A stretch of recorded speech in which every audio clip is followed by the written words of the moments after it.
Good evening, visitors, and welcome to the Australian War Memorial's last post ceremony. My name is Gerard Pratt, and joining us today from the Royal Australian Air Force is Corporal Daniel Lone. This evening's last post ceremony commemorates the eve of the centenary of the Royal Australian Air Force. Military aviation was pioneered during the First World War, with aircraft operated by armies and navies. By the late stages of the war, however, aerial fighting was recognised as a distinct form of warfare. While Great Britain combined the Royal Naval Air Service and the Royal Flying Corps to form the Royal Air Force in 1918, the 4 squadrons of the Australian Flying Corps, or AFC, remained part of the Australian Imperial Force. Following the disbandment of the AFC at the end of 1919, the Australian Air Corps was created on the 1st of January 1920. Then, on the 31st of March 1921, the Australian Air Corps was separated from the Army to form the Australian Air Force. A few months later in August, the new force was given the Royal Ascent, becoming the Royal Australian Air Force. Over the past 100 years, the RAF has established a proud record of service encompassing the Second World War, the Korean War and the Vietnam War, as well as more recent involvement in East Timor, the Solomon Islands and the Middle East. Thousands of Australians have served in the RAF, operating in conjunction with other air forces across the globe.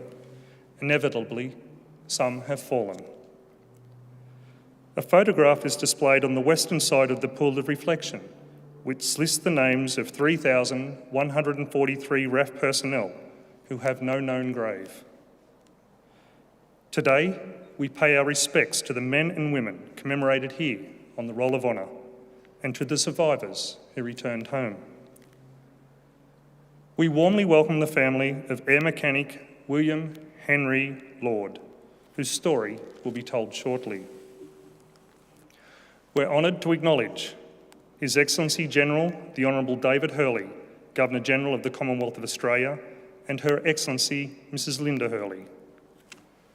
The Honourable Darren Chester, Minister for Veterans Affairs and Defence Personnel.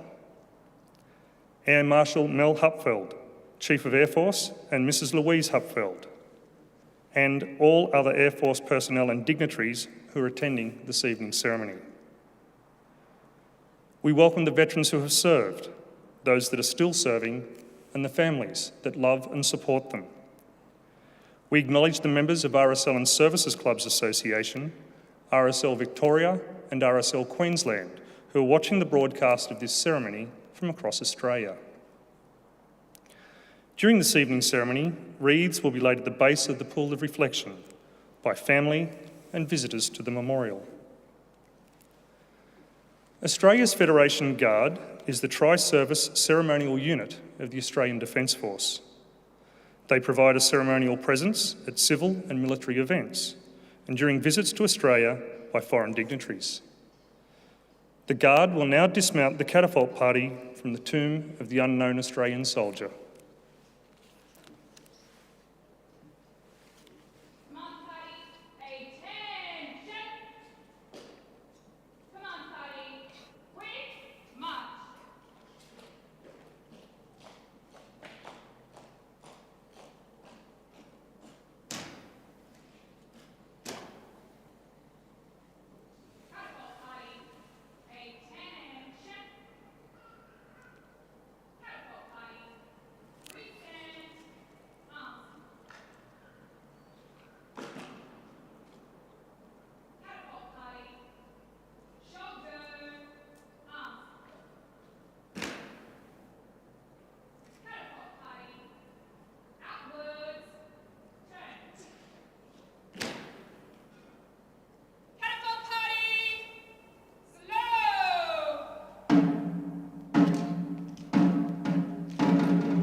If able, please stand and join in singing the national anthem. Catapult party, attention! Catapult party, present arms.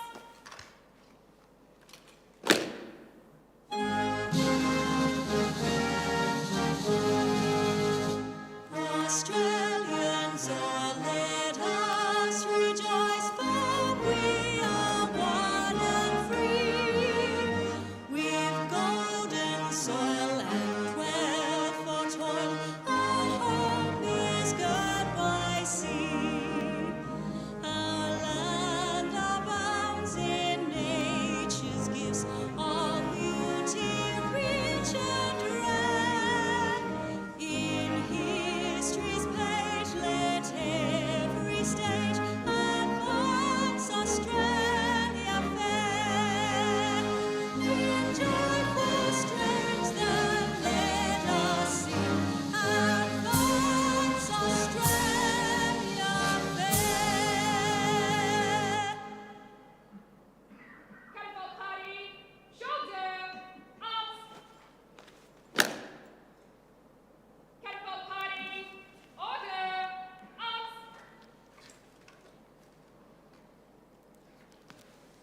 If able, please be seated.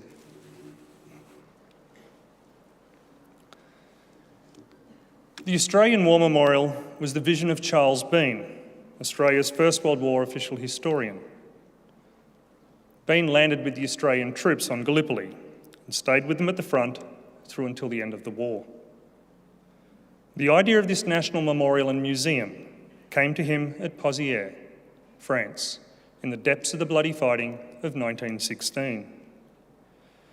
Bean's idea was that this would be a place where families and friends could mourn loved ones buried in faraway places. It would also be a place that could help all Australians understand what these men and women had endured and what they had done for us. Bean's vision, to which we remain true, is best expressed as inscribed in the entrance to the memorial's galleries. Here is their spirit, in the heart of the land they loved, and here we guard the record which they themselves made. Tonight, we will read the story behind just one of those on the Roll of Honour, which lists the names of more than 102,000 men and women who have given their lives for us in war and on operations for more than a century. But first, we present a lament, Flowers of the Forest. Wreaths or floral tributes will now be laid at the base of the pool of reflection in the following order.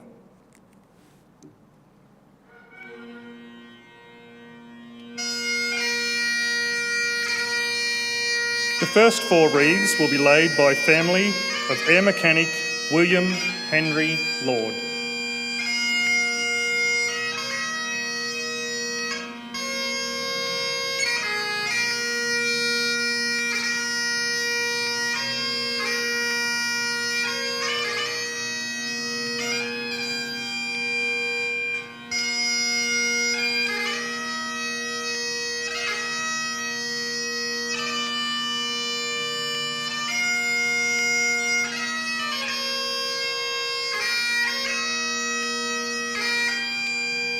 His Excellency General, the Honourable David Hurley, Governor-General of the Commonwealth of Australia, and Her Excellency Mrs Linda Hurley.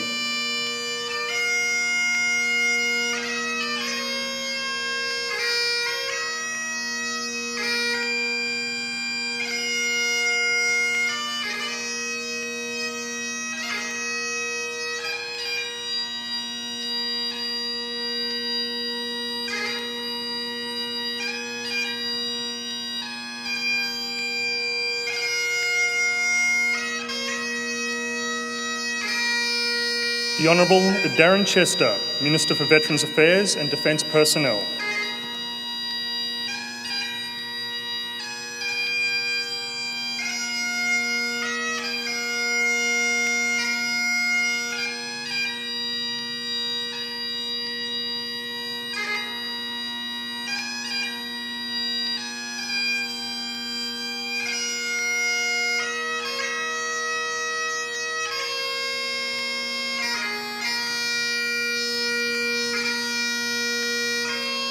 Air Marshal Mel Hupfeld, Chief of Air Force, and Mrs. Louise Hupfeld.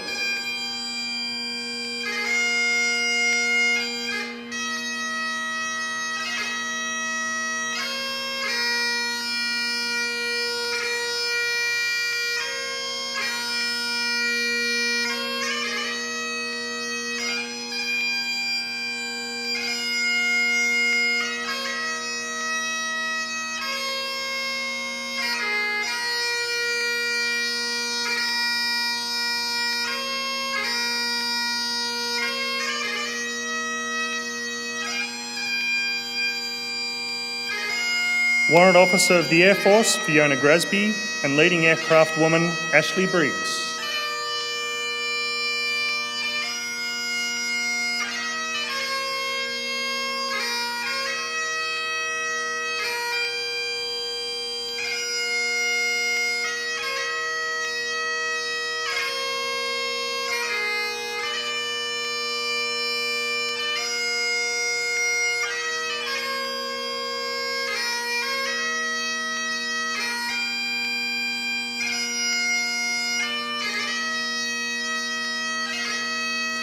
Dr. Brendan Nelson, President, Boeing Australia, New Zealand and South Pacific.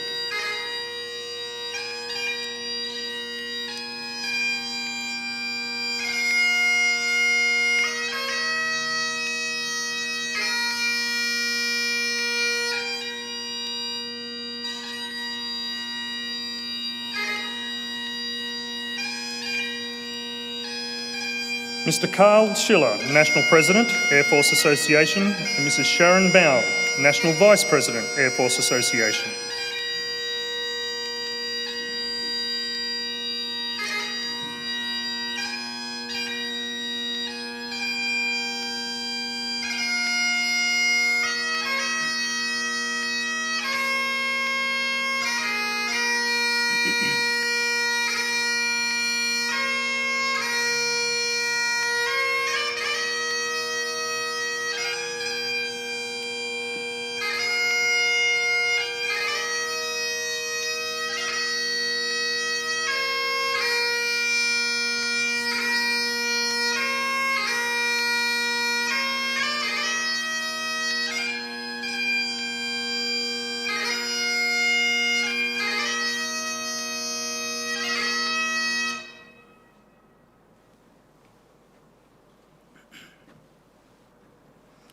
Today, we remember and pay tribute to Air Mechanic William Henry Lord.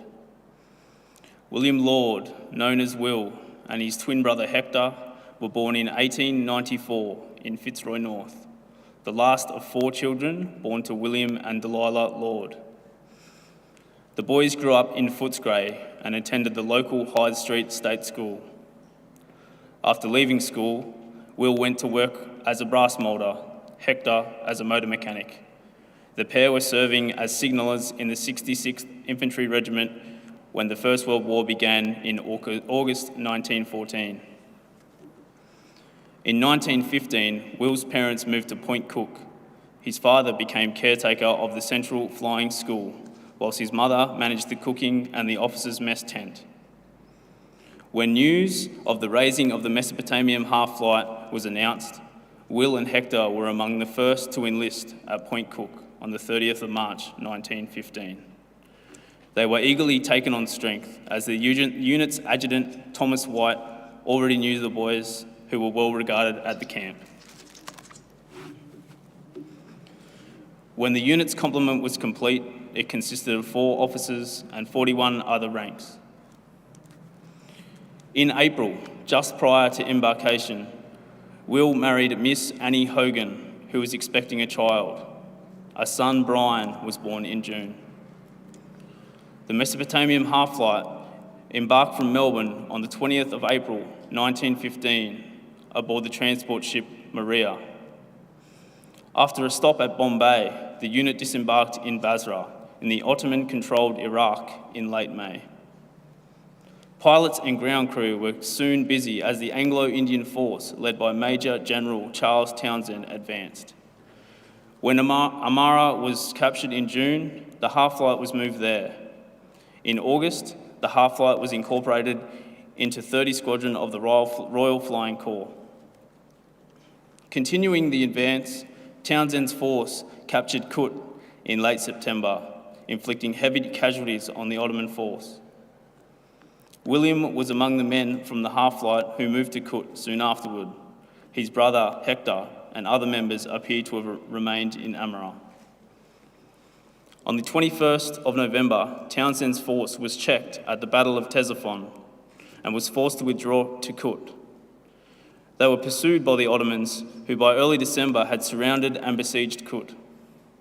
Several disastrous attempts were made to relieve Kut, but the Ottoman defences were too strong, and these efforts were repulsed with heavy losses.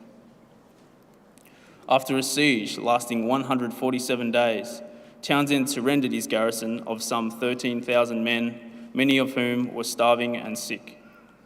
Among the prisoners were 9 Australians, including William Lord. The men were separated from their officers, formed into columns, and force-marched more than 1,000 kilometres into Anatolia. Tied together and harassed by hostile Bedouin tribes along the way, they were robbed or were forced to trade their possessions for food. Prisoners who fell out due to illness or exhaustion were left by the roadside. Only 2 of the 9 Australians taken prisoner survived the march and the war.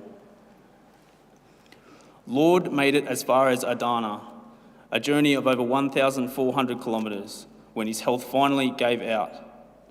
He was admitted to the American-run hospital at Tarsus, where he died, most likely due to malaria, around the 13th of July, 1916.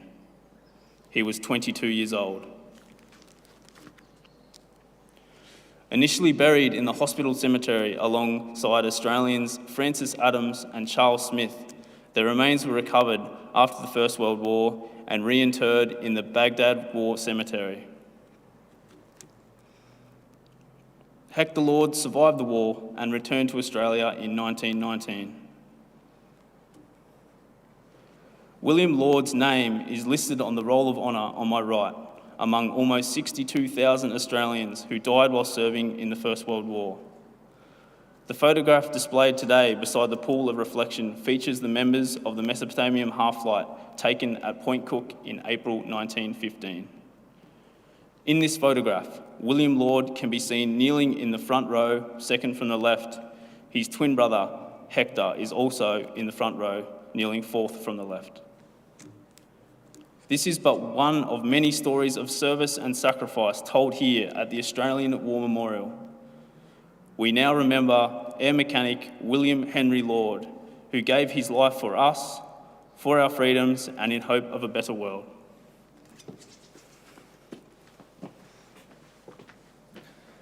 If able, please stand for the reading of the ode and the sounding of the last post. They shall grow not old, as we that are left grow old. Age shall not weary them, nor the years condemn. At the going down of the sun and in the morning, we will remember them. We will remember them. Catapult party. Present. Ups.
lest we forget. Lest we forget.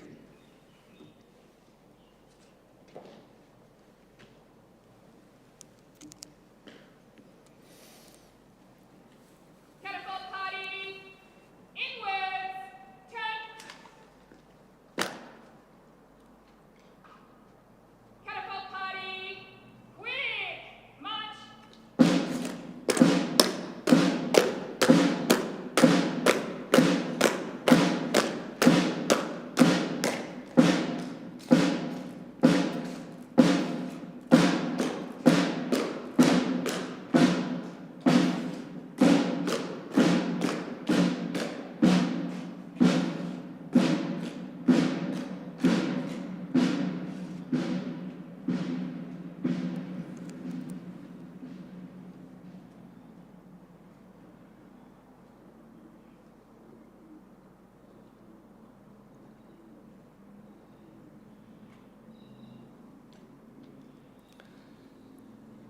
We leave you this evening with the words of the memorial's founder, Charles Bean. Many a man lying out there at Poziere, or in the low scrub at Gallipoli, with his poor tired senses barely working through the fever of his brain, has thought in his last moments, well, it's over. But in Australia, they will be proud of this. Ladies and gentlemen, girls and boys, that concludes the last post ceremony. We thank you all for visiting the Australian War Memorial and wish you all a very good evening. Thank you.